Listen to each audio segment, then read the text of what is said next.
State of working India के एक recent report के अनुसार इंडिया के 43.2% ग्रेजुएट्स जिनका एज 25 से कम है वो अनएम्प्लॉयड बैठे हैं। क्या इसका मतलब जॉब्स कम है? नहीं, रिपोर्ट कुछ और ही बोल रहा है। अगले 6 सालों में टेक इंडस्ट्री में 85 मिलियन स्किल्ड एम्प्लॉयज की शॉर्टेज देखने को मिल सकता है। मतलब टेक इंडस्ट्री में जॉब्स तो है और उनका सैलरी भी हाई होता है, लेकिन सबके लिए टेक इंडस्ट्री में जाने के लिए कोडिंग, मैथमेटिक्स ये सब सीखना सबके लिए आसान भी नहीं होता। लेकिन डोंट वरी, इसका सोल्यूशन है। यूएक्स डिजाइन एक ऐसा टेक स्किल है जिसके लिए कोडिंग, मैथ या बहुत हार्ड टॉपिक सीखना नहीं पड़ता है, लेकिन इनका डिमांड और सैलरी दोनों ही बहुत हाई है। लेकिन इसमें भी एक प्रॉब्लम है, कंपैरेटिवली इजी एंट्री होने की वजह से यहाँ कॉम्पिटिशन काफी ज्यादा है। आजकल कोई भी एक 2 महीने का कोर्स एनरोल करके खुद को यूएक्स डिजाइनर बोल रहा है, लेकिन इनको जॉब नहीं मिल रही है क्योंकि कंपनीज को सिर्फ यूएक्स डिजाइनर की नहीं बल्कि स्किल्ड यूएक्स डिजाइनर की जरूरत है। इसलिए हमने इंटरनेट पे घंटों रिसर्च करके और एक एक्सपीरियंस्ड यूएक्स डिजाइनर से बात करके इंडस्ट्री प्रॉब्लम्स, उनके सॉल्यूशंस और न्यू ट्रेंड्स को समझा है और आपके लिए एक डिटेल्ड वीडियो लाया है। इस वीडियो में मैं आपको यूएक्स डिजाइन सीखने के टॉप 3 कोर्सेज तो बताऊंगा ही, साथ में कुछ एडवांस रिसोर्सेज के बारे में भी बताऊंगा जिससे आप बहुत ही कम टाइम में सही चीजें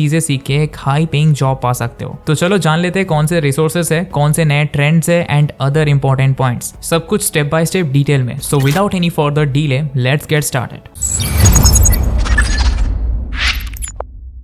ऑलराइट, सबसे पहले मैं आपको यूएक्स डिजाइन के बारे में थोड़ा बता देता हूँ क्योंकि इस प्रोफेशन के बारे में ज्यादातर लोगों को गलत नॉलेज है। तो देखो, यूएक्स डिजाइन एक बहुत ही बड़ा प्रोफेशन है जिसका मेन काम एक ही है, यूजर्स के एक्सपीरियंस सही करना। अब इसके लिए यूएक्स डिजाइनर्स के बीच में भी स्पेसिफिक रोल्स होते हैं। कुछ मेजर यूएक्स डिजाइनर सब रोल्स है UX researcher, IA designer, UX engineer, interaction designer, UI designer etcetera. मैं क्विकली इन रोल्स को थोड़ा एक्सप्लेन कर देता हूँ। यूएक्स रिसर्चर्स एक्चुअली प्रॉब्लम्स को रिसर्च करके फाइंड आउट करते हैं, मतलब जिस प्रोडक्ट पे काम चल रहा है उसमें कहाँ प्रॉब्लम है, उस प्रॉब्लम के लिए जो सोल्यूशन बनाया गया है वो कितना एफिशिएंट है और क्या इंप्रूवमेंट की जा सकती है। इन सब चीजों को ढूंढने के लिए सीरियस रिसर्च करना पड़ता है। यही काम जो करते हैं उनको यूएक्स रिसर्चर बोला जाता है। IA डिजाइनर का फुल फॉर्म है information architecture designer. Information architecture इस चीज को बोला जाता है, यहाँ गौर से देखो, यहाँ बेसिकली एक ऐप या वेबसाइट के कौन से सेक्शन में कौन सा इंफॉर्मेशन होगा वही ऐसे चार्ट के हेल्प से सजाया जाता है और इसे जो डिजाइन करते हैं वो है इंफॉर्मेशन आर्किटेक्चर डिजाइनर। उसके बाद है यूएक्स इंजीनियर्स जो UI डिजाइन करने के साथ साथ उसे कोड भी करते हैं और उसके बाद इंटरैक्शन डिजाइनर होते हैं ऐसे यूएक्स डिजाइनर जो यूजर्स के इंटरैक्शन पे फोकस करते हैं और UI डिजाइनर वो होते हैं जो वेबसाइट्स और एप्स की इंटरफेस डिजाइन करते हैं। अब इंटरैक्शन डिजाइनर और UI डिजाइनर में लोग बहुत कंफ्यूज हो जाते हैं क्योंकि दोनों का काम ऑलमोस्ट सेम है, लेकिन इन दोनों में जो सबसे बड़ा डिफरेंस है वो है कि इंटरैक्शन डिजाइनर यूजर के इंटरैक्शन पे फोकस करते हैं। कौन से ऑप्शन पे क्लिक करने से क्या इंटरैक्शन होगा, उसके पीछे का लॉजिक सब इंटरैक्शन डिजाइनर संभालते हैं। वही एक इंटरफेस में कौन सा बटन कहाँ होगा, टेस्ट इमेज आइकन कैसा होगा, डिसेबल लोगों के लिए कैसे डिजाइन बनाए, ये सब संभालना UI डिजाइनर्स का काम होता है। अब देखो, इतने डिफाइंड रोल में काम करने का मौका आपको ओनली बड़े बड़े कंपनीज में ही मिलेगा। मतलब जो big companies like Google, Meta में आपको बहुत ही स्पेसिफिक चीज के ऊपर काम करना पड़ता है, इसलिए वहाँ यूएक्स डिजाइनर स्पेशलाइज्ड रोल के लिए काम करते हैं। लेकिन नॉर्मली स्टार्टअप्स या अदर कंपनीज में आपको UI डिजाइन का कंप्लीट प्रोसेस संभालना पड़ता है। इन्हें बोला जाता है यूएक्स डिजाइनर जनरलिस्ट। अब आप जरूर सोच रहे होंगे फिर जनरलिस्ट बने या स्पेशलाइजेशन करें। तो देखो, स्पेशलाइजेशन तो ऑफ कोर्स आपके स्किल को और एडवांस बनाएगा, लेकिन फिर भी जनरलिस्ट बनना जरूरी है। एक स्किल्ड यूएक्स डिजाइनर के पास स्टार्ट टू एंड नॉलेज होनी चाहिए। फिर जब आपका फाउंडेशन स्ट्रॉन्ग हो जाए तब आप स्पेशलाइजेशन की ओर बढ़ सकते हो। ऑलराइट, ये सब तो हमने जान लिया। अब जानते हैं स्किल्स कौन सी सीखनी है। तो दोस्तों, यही सबसे इंपॉर्टेंट है, इसीलिए मैं थोड़ा ब्रेक डाउन करके समझाता हूँ। ऑलराइट, जितने भी एक्सपीरियंस्ड यूएक्स डिजाइनर्स होते हैं वो मेनली 2 फ्रेमवर्क्स फॉलो करते हैं, एक डिजाइन थिंकिंग और दूसरा डबल डायमंड। फ्रेमवर्क का मतलब है मेथड या रोड मैप। एक काम को करने के लिए आप कौन कौन से प्रोसेस के थ्रू जाओगे, बेसिकली उसी को फ्रेमवर्क बोला जाता है। इवन इन दोनों फ्रेमवर्क्स में भी सबसे ज्यादा पॉपुलर है डिजाइन थिंकिंग फ्रेमवर्क। गूगल में भी यूएक्स डिजाइनर्स इसी फ्रेमवर्क को यूज करते हैं। इस फ्रेमवर्क में यूएक्स डिजाइन प्रोसेस को 5 सेक्शंस में डिवाइड किया जाता है। पहला, एम्पैथाइज। एम्पैथाइज का मतलब है किसी दूसरे के इमोशन के साथ खुद को रिलेट करना। इस फेज में यूएक्स डिजाइनर्स यूजर्स के प्रोस्पेक्ट से चैलेंजेस को देखते हैं और असल प्रॉब्लम के सोर्स को ढूंढ निकालते हैं। इसके लिए एक इंसान के अंदर strong observation skill, analytical skill और रिसर्च स्किल होना जरूरी है। सेकंड फेज है डिफाइन।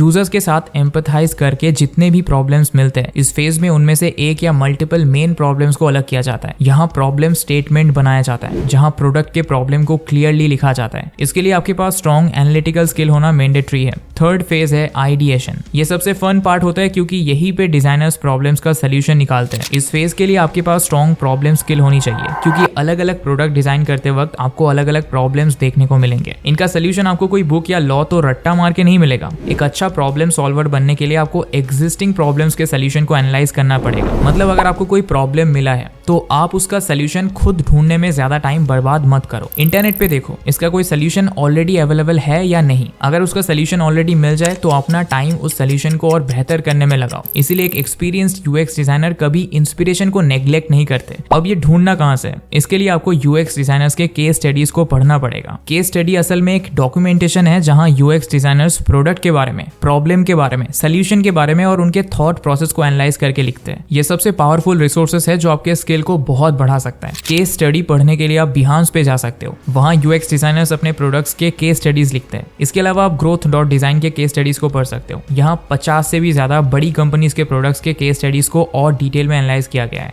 इसे पढ़ोगे तो आप मार्केट में बहुत आगे तक जाओगे। उसके अलावा जब भी आप किसी प्रोजेक्ट को स्टार्ट कर रहे हो तब बिहांस से इंस्पिरेशन ले सकते हो। मुझे ड्रिबल से ज्यादा बिहांस पसंद है क्योंकि ड्रिबल से एस्थेटिक्स पे ज्यादा फोकस किया जाता है जो शायद उसे करने में उतना ज्यादा इजी टू यूज ना हो। इसलिए जहां से भी इंस्पिरेशन ले रहे हो ध्यान रखना कि वो रियलिस्टिक हो। इसके अलावा आपको कॉम्पिटिटिव एनालिसिस करना है। आपके प्रोडक्ट के जो कॉम्पिटिटर्स है उनके प्रोडक्ट को देखो, उनका क्या बेस्ट है, क्या थोड़ा और इम्प्रूव हो सकता है, ये ढूंढो और अपने प्रोडक्ट में बेस्ट दो। उसके बाद फोर्थ स्टेज है प्रोटोटाइप। प्रोटोटाइप का मतलब है जो आप प्रोडक्ट बना रहे हो उसका एक डमी प्रेजेंटेशन। प्रोटोटाइप फेज में दो तरह के डिजाइन बनाए जाते हैं, एक लो फिडेलिटी डिजाइन और दूसरा हाई फिडेलिटी डिजाइन। लो फिडेलिटी डिजाइन मतलब ये कहाँ टेक्स्ट रहेगा, कहाँ इमेज रहेगा, जस्ट उसको ऐसे शेप्स के माध्यम से समझाना। इन्हें बनाने में टाइम कम लगता है और चार्जेस भी बहुत जल्दी किया जाता है। इसलिए पहले ऐसा एक प्रेजेंटेशन बना के अपने क्लाइंट्स या कलीग्स का ओपिनियन लिया जाता है। फिर जब डिजाइन फाइनल हो जाए तब हाई फिडेलिटी डिजाइन बनाया जाता है जो रियल प्रोडक्ट के लुक के करीब होता है। यहाँ रियल इमेजेस, टेक्स्ट यूज किया जाता है। अब ये बनाने के लिए आपको यूज करना है एक सॉफ्टवेयर। मार्केट में जो टूल सॉफ्टवेयर है वो है फिग्मा और एडोबी XD। स्केच और इनविजन भी थे लेकिन हाल ही में वो कंपनीज क्लोज हो गए। अब फिग्मा यूजर्स और एडोबी XD यूजर्स के बीच हमेशा जंग छिड़ा रहता है कि कौन बेस्ट है। तो देखो एडोबी क्रिएटिव सूट का हर एक प्रोडक्ट बहुत ही हाई क्वालिटी के हैं, लेकिन अगर बात UI डिजाइन की आए तो Figma is top choice of most of the professionals, क्योंकि फिग्मा अपने सॉफ्टवेयर के इंडस्ट्री नीड के हिसाब से time to time advance features से अपडेट करते रहते हैं, जैसे कंपोनेंट्स, वेरिएबल्स, डेव मोड।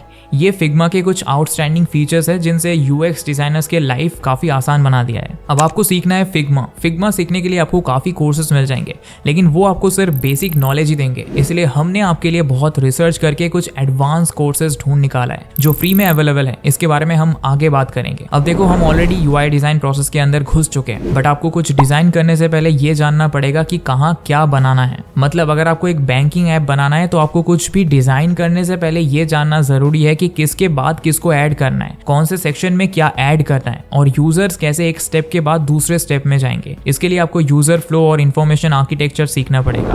बात UI डिजाइन की हो रही है तो एक चीज क्लियर कर देता हूँ, UI डिजाइन का मतलब सिर्फ इंटरफेस को डिजाइन करना नहीं है। कहीं भी कुछ भी चिपका देने से नहीं होगा। फिग्मा सीखने में 2 हफ्ते लगेंगे। वहां जाके कुछ भी बनाने से आपको फ्रीलांस प्रोजेक्ट या जॉब नहीं मिलेंगे। उसके लिए आपको सीखनी पड़ेंगी UX और UI लॉस, जैसे Hick's law, Fitts law, Gestalt's principles etcetera. ये लॉज आपको कुछ बेस्ट प्रैक्टिसेस के बारे में बताते हैं जो आपके प्रोडक्ट को बहुत ही क्वालिफाइड बना सकते हैं। उसके बाद आपको पढ़ना है मटेरियल डिजाइन एंड HCI। देखो जब आप UI डिजाइन करोगे तब आपके मन में एक बार ये कंफ्यूजन तो जरूर आएगा कि किसका साइज क्या रखे या फिर कलर कॉम्बिनेशन कैसा रखे, फॉन्ट कैसे यूज करे। तो इन सब का आंसर आपको गूगल के मटेरियल डिजाइन और एप्पल के HCI में मिल जाएगा। मटेरियल डिजाइन असल में एक UI डिजाइन के बेस्ट प्रैक्टिसेस की डॉक्यूमेंटेशन है। इसे गूगल ने बनाया है और यहाँ आपको वो सारे सीक्रेट्स मिलेंगे जो गूगल अपने प्रोडक्ट्स के UI को डिजाइन करते वक्त यूज करते हैं। इसके अलावा एप्पल का HCI गाइडलाइंस भी है जिन्हें एप्पल के iOS, macOS, visionOS बनाते वक्त यूज किया जाता है। इन्हें पढ़ के आप UI डिजाइनर्स के भीड़ से फिल्टर होकर टॉप 10% में पहुंच जाओगे। अब इन रिसोर्सेज को पढ़ के आपको पता चल गया है कि UI डिजाइन कैसे करना है। अब आपको फिर से जाना है इंस्पिरेशन की ओर। आप मेरी ये बात अच्छे से अपने दिमाग में बिठा लो कि UX डिजाइन में इंस्पिरेशन का एक बहुत बड़ा रोल है। मैंने देखा है बहुत से बिगिनर्स इंस्पिरेशन को अवॉइड करते हैं क्योंकि उनका मानना है कि हम इनोवेटिव प्रोडक्ट बनाएंगे, हम कोई कॉपी नहीं करेंगे। लेकिन दोस्तों इंस्पिरेशन लेना मतलब कॉपी करना नहीं है। आप एक चीज लॉजिकली सोचो।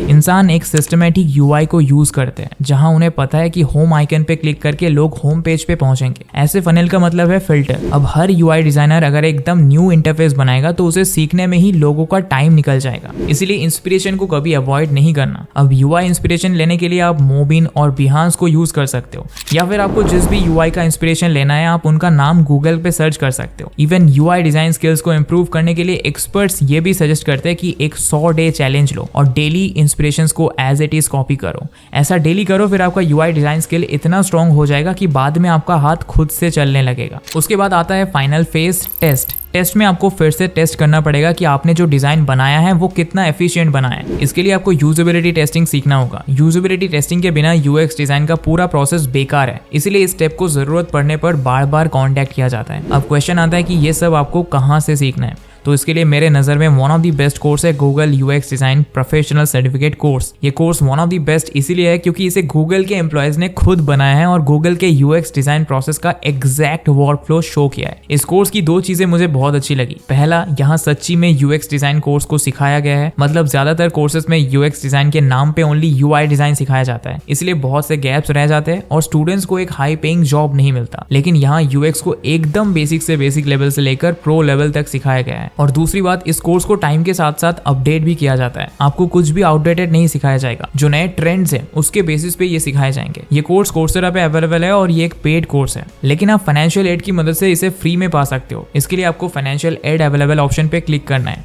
उसके बाद कंटिन्यू टू द एप्लीकेशन पे क्लिक करो और नेक्स्ट आप कोर्स को चूज करो जिसे आप एनरोल करना चाहते हो और फिर से कंटिन्यू पे क्लिक कर दो। नेक्स्ट पेज पे आपको फाइनेंशियल एड फॉर्म फिल करना है और सबमिट कर देना है। इस फॉर्म को अप्रूव होने में 15 से 16 दिन लगते हैं, कभी कभी उससे पहले भी मिल जाता है। तब तक आप कोर्स ऑडिट करके फ्री में लर्निंग स्टार्ट कर सकते हो। अब बात करते हैं दूसरे कोर्स के बारे में, तो ये है अंश मेहरा चैनल की तरफ से फिग्मा बेसिक कोर्स। ये एक 7 एपिसोड का कोर्स है और हर एपिसोड 1 घंटे से भी ज्यादा लॉन्ग है। यहाँ नॉट ओनली आपको फिग्मा के बारे में सिखाया जाएगा बल्कि फिग्मा को कैसे 100% लेवरेज करना है वो टिप्स एंड ट्रिक्स भी शेयर किए गए हैं, चाहे आप एब्सोल्यूट बिगिनर हो या इंटरमीडिएट। ये प्लेलिस्ट आपको बहुत हेल्प करेगा। उसके बाद है bring your own laptop channel की तरफ से advance Figma master class course. यहाँ फिग्मा के एडवांस फीचर्स को कैसे यूज करना है और कैसे आपके डिजाइन को और अपग्रेड करना है, ये सब सिखाए गए हैं। तो ये थे टॉप 3 कोर्सेज जिनकी मदद से आप एक वेल पेड यूएक्स डिजाइनर बन सकते हो। ऑफ कोर्स एक हाईली पेड यूएक्स डिजाइनर बनने के लिए आपको 1 साल का टाइम लग सकता है। इट डिपेंड्स ऑन आप कितना एफर्ट देते हो। तो आज के लिए इतना ही। आशा करता हूँ इस वीडियो से आपने कुछ नया सीखा होगा। अगर वीडियो अच्छा लगा तो चैनल को सब्सक्राइब और टेलीग्राम ग्रुप को ज्वाइन कर लेना। तो मिलेंगे बहुत जल्दी। Till then goodbye and thanks for watching.